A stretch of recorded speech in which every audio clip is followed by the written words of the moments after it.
En un video previo platicamos sobre distintos beneficios posibles que puede aportar la miel. Entre los comentarios que me dejaron ahí, hubo quien me preguntó si había manera de distinguir la miel real, la que no había sido adulterada.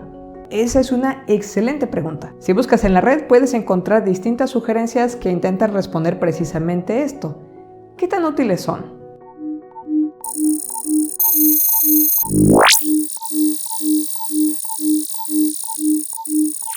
Empecemos por el principio. ¿Qué es la miel adulterada? La miel de verdad, extraída de las colmenas, es una mezcla de azúcares, principalmente fructosa y glucosa, con un poquito de agua, como te platiqué en este video.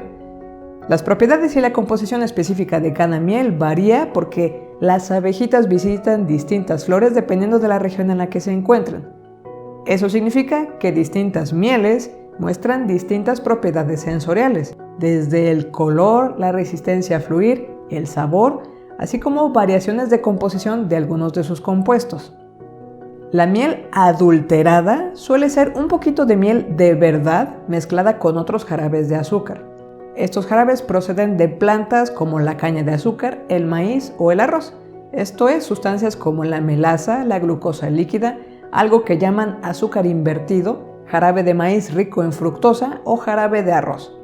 La razón por la que se hacen estas mezclas es para bajar los costos al mismo tiempo que se obtiene más producto que vender. Esto significa que esta nueva miel, que llaman adulterada, que también podríamos pensar que está diluida, puede tener un perfil nutricional distinto, un nivel de dulzor diferente, un índice glucémico o haber sido sometida a procesos distintos. Es legal vender mezclas de miel con nombres como glucosa y miel o jarabes de azúcar con sabor a miel, pero debería etiquetarse el producto claramente así y no como miel a secas, de manera que los consumidores sepan exactamente qué están comprando. Ya ha sucedido con otros productos como por ejemplo la leche, que se requiere que llegue una entidad gubernamental que obliga a los comerciantes a cambiar el etiquetado porque la realidad es que estaban vendiendo algo distinto.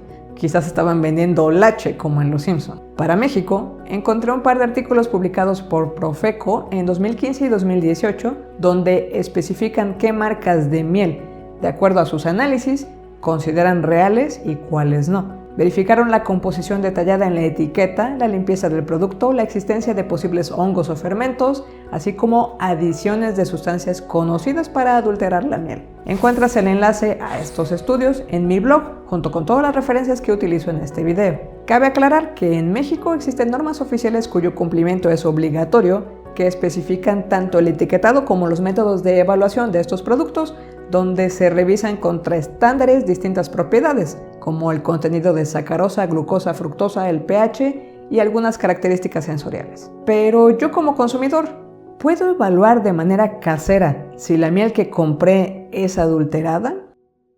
Supuesto 1. Si tomas una cucharada de miel, la agregas en un vaso con agua y se disuelve sin necesidad de agitación, definitivamente es una miel adulterada. La miel de verdad se precipita. En principio, toda la miel sí se puede disolver en el agua si le das tiempo, aunque no la agites. Esto va a cambiar en cualquier miel dependiendo de la temperatura en la que se encuentre la mezcla. Lamentablemente no tengo una referencia que diga esto de manera definitiva, pero con la variabilidad posible de mieles, me parece, y esto es una opinión personal, que es un poco extremo tomar este parámetro que te dije como primer supuesto como definitivo. Estamos hablando de un producto que no existe estandarizado. Una miel de verdad, con un poco más de contenido de agua de lo usual, podría disolverse quizás con la misma velocidad que una miel solo ligeramente adulterada con mayor contenido de fructosa.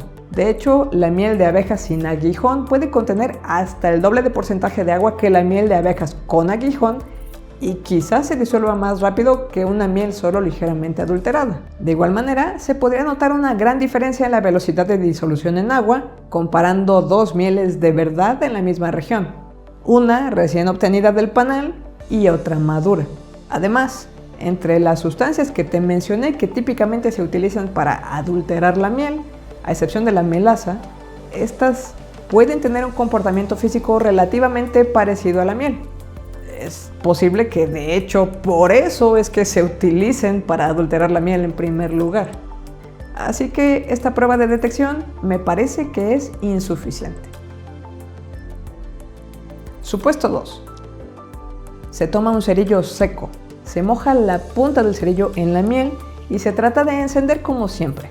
Si la miel es real, el cerillo enciende fácilmente, pero si es miel adulterada, el cerillo no enciende por el mayor contenido de agua. Como dije antes, dependiendo de la abejita que haya hecho la miel, el contenido de agua puede inclusive duplicarse. Por otro lado, ustedes saben que normalmente trato de responder con base en artículos científicos las preguntas de los videos. Esta vez estoy tomando de referencia una entrevista a un experto sobre el tema que se realizó por la abc.net. El Dr. Peter Brooks, químico de la Universidad de Sunshine Coast, con experiencia en pruebas químicas con miel, afirma que los resultados de este tipo de pruebas que se encuentran en internet no son confiables. Por nuestro laboratorio pasan muchas mieles, dice. Pueden ser muy finas dependiendo de la especie de árbol de la que procedan o muy espesas. Imagino que de las mieles que probamos en nuestros laboratorios, la mitad pasarían estas pruebas y la otra mitad fallarían casi al azar. Las buenas mieles adulteradas están hechas para imitar a una miel real y a veces es muy difícil diferenciarlas. No creo que se pueda notar la diferencia con estas sencillas pruebas. Así que esta prueba también descartada. Supuesto 3. La miel real cristaliza mientras que la adulterada no. O el extremo opuesto. La miel que se cristalizó ya se echó a perder. Como te decía en el video de la miel, esta se puede considerar una solución sobresaturada de distintos azúcares en agua y con el tiempo es perfectamente natural que se cristalice. El factor principal que puede hacer que distintas mieles se cristalicen es probablemente la baja temperatura. Por otro lado, la miel de tupelo es una palabra, no es tu pelo. Esta miel tiene mucho mayor contenido de fructosa que de glucosa y es por eso que no se cristaliza tanto. Eso no significa que a pesar del nombre sea falsa. Así que esta prueba también descartada. Supuesto 4. La miel real sumergida en un plato con agua y sujeta a rotación forma un patrón hexagonal. Busqué y busqué una referencia confiable que probara que eso solo sucede con mieles de verdad con pruebas de laboratorio y no lo encontré. Así que, al menos yo, no puedo decir que esto tenga un respaldo empírico. Lo que sí encontré es la explicación de por qué, en primer lugar, los panales son hexagonales. Se debe a la física de la tensión superficial de la cera derretida. Los científicos que hicieron el estudio que describo identificaron que las abejas producen primero células de sección transversal razonablemente circulares. Las abejas van calentando la cera por zonas para que no se venga abajo todo el panal por derretir al mismo tiempo toda la cera. La zona que se calienta llega a unos 45 Celsius y una vez derretida la cera, toma una forma hexagonal porque esta es la que ocupa menos superficie de pared, utilizando con esto una cantidad mínima de cera al mismo tiempo que se mantiene la estructura. La naturaleza, como siempre, se guía por la eficacia de sus recursos. Lo que no se puede negar es que las abejas miden con mucha precisión el grosor de los muros, colocan una vertical perfecta y giran ligeramente la horizontal de las celdas para que la miel que acaban de fabricar no escurra y se tire. Pero bueno, volviendo a la prueba, no tengo evidencia de que esta efectivamente demuestre que una miel sea de verdad. ¿Y los métodos de detección de laboratorio son infalibles? No necesariamente. Uno de los métodos de detección utilizados se llama prueba de azúcar C4. Resulta que las plantas tienen distintas formas de producir azúcares. Utilizan distintas rutas químicas o vías químicas dependiendo de la planta y las condiciones en las cuales esta planta se está cultivando. Hay algunas de estas rutas que se llaman C4, así las llaman los químicos, y algunas otras rutas que se llaman C3. En general, las abejas recolectan néctar, sobre todo de flores de plantas que usan el ciclo C3 y muy poco de plantas que utilizan vías C4 para producir azúcares. Desafortunadamente, algunas de las sustancias que ahora se utilizan para adulterar la miel también usan ciclo C3. Es decir, ahora se está adulterando la miel con sustancias que proceden del mismo ciclo que utilizan las abejitas, de manera que esta prueba ya no puede distinguir si la miel es entonces adulterada o no. En general, Una metodología se vuelve razonablemente robusta por el hecho de que utiliza varios métodos al mismo tiempo, juntos como criterio. Entre los métodos más novedosos que se han propuesto recientemente para mejorar la detección de las mieles adulteradas están el uso de resonancia magnética nuclear, que es costoso pero mucho más sensible e inclusive puede sugerir la región geográfica de origen de la miel. También hay métodos bioquímicos y otros de espectrometría más económicos que quizás veamos eventualmente llegar a la normativa. Entonces, en conclusión, quienes no tenemos acceso a un laboratorio, ¿podemos saber de alguna manera si estamos consumiendo miel real? En algunos países han comenzado a aparecer certificaciones como esta.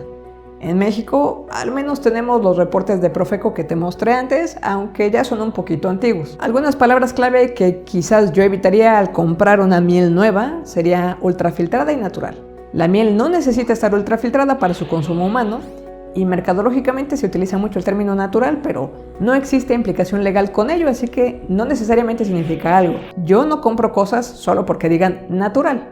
El veneno de alacrán es perfectamente natural y razonablemente todos lo evitamos. Así que suscríbete al canal y recuerda que puedes apoyar la creación de contenido con pequeñas donaciones. Muchas gracias.